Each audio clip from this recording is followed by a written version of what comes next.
va, prends la moto, on va partir. Kaba Sori est un ancien rebelle. On va aller prendre les gars de moto tricycle. Voilà. Le 19 septembre 2002, Kaba est un des premiers à entrer dans Bouaké. Aujourd'hui, il veut nous montrer ce que ces hommes, tous d'anciens combattants de la rébellion des Forces Nouvelles, sont devenus.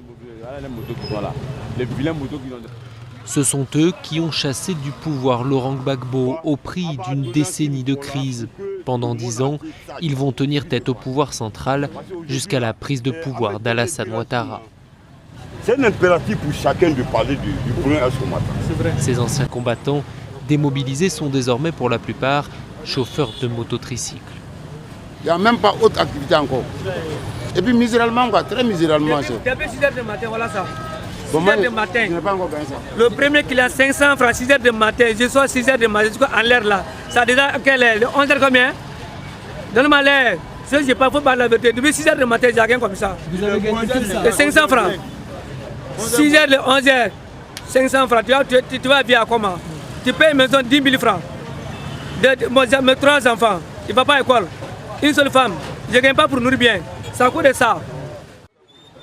Chaque ex-combattant démobilisé, et ils sont 67 000 officiellement recensés, a obtenu de l'argent pour se réinsérer dans la vie civile. Un peu plus de 1 300 € ou des biens matériels comme ces motos. Insuffisant, répondent une partie des ex-rebelles qui réclament en plus un grade militaire, celui de caporal, et la solde qui va avec. Mais c'est impossible, ils n'ont pas été intégrés dans l'armée régulière.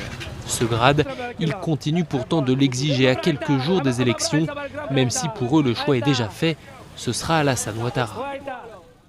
Bon, en fait, d'élection, moi je ne peux pas trop parler de ça.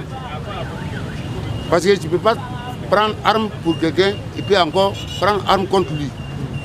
Nous, on n'est pas dans ça. Kaba Sori a dû convaincre tous ses anciens frères d'armes d'accepter d'être filmés. Un peu plus loin, dans cet atelier de mécanique, cet homme lui refuse catégoriquement. Pourquoi tu ne peux pas parler devant l'écran? Voilà, c'est tout.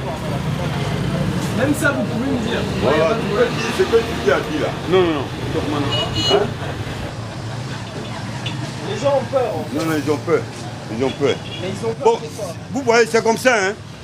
Tu vas appeler un ex-combattant aujourd'hui, il va venir, tu vas vouloir l'interviewer, il va avoir peur parce que l'État va les arrêter.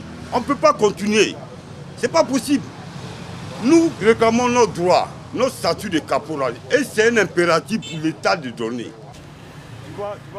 Du côté du gouvernement, on affirme que le processus de démobilisation est achevé et qu'aucune arrestation arbitraire visant spécifiquement des ex-rebelles n'a eu lieu à l'approche de la présidentielle.